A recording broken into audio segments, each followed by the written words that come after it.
Asal-usul samurai konon terjadi sekitar tahun 743 atau terjadi di era Tenpyu 15 ketika Kaisar Jepang saat itu membuat sebuah undang-undang bernama Konden Einen Shizaiho.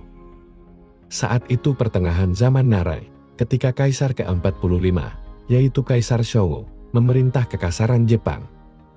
Berdasarkan undang-undang ini, jika sejumlah persyaratan terpenuhi, seperti penetapan batas wilayah berdasarkan pangkat, dan persetujuan dari Kokushu atau Kuni no Tsukasa yang diutus oleh pengadilan kekaisaran untuk mengelola pemerintahan lokal, maka lahan baru dapat ditanami sendiri atas kepemilikan pribadi selamanya.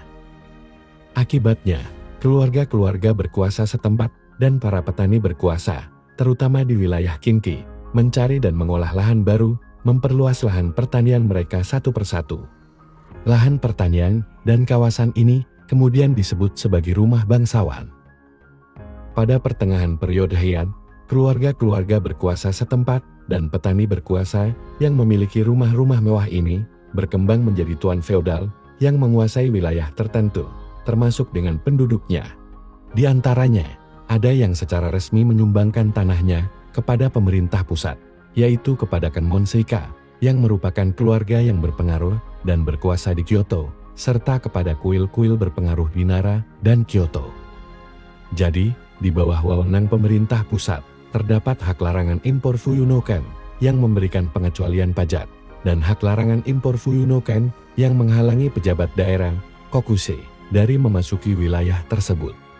Meskipun diberi hak pengecualian Fuyunoken, para pejabat kekaisaran masih dapat menjadi shogun dan mampu mengontrol wilayahnya lebih jauh. Dalam keadaan seperti ini, sering terjadi perselisihan antara tuan tanah feodal dengan pejabat kekaisaran mengenai batas-batas tanah yang berdekatan. Selain itu, karena meningkatnya kerusuhan sosial akibat runtuhnya sistem Ritsureo, keluarga penguasa lokal dan petani berkuasa mempersenjatai diri dengan busur dan anak panah, pedang Jepang, baju besi, dan lain-lain.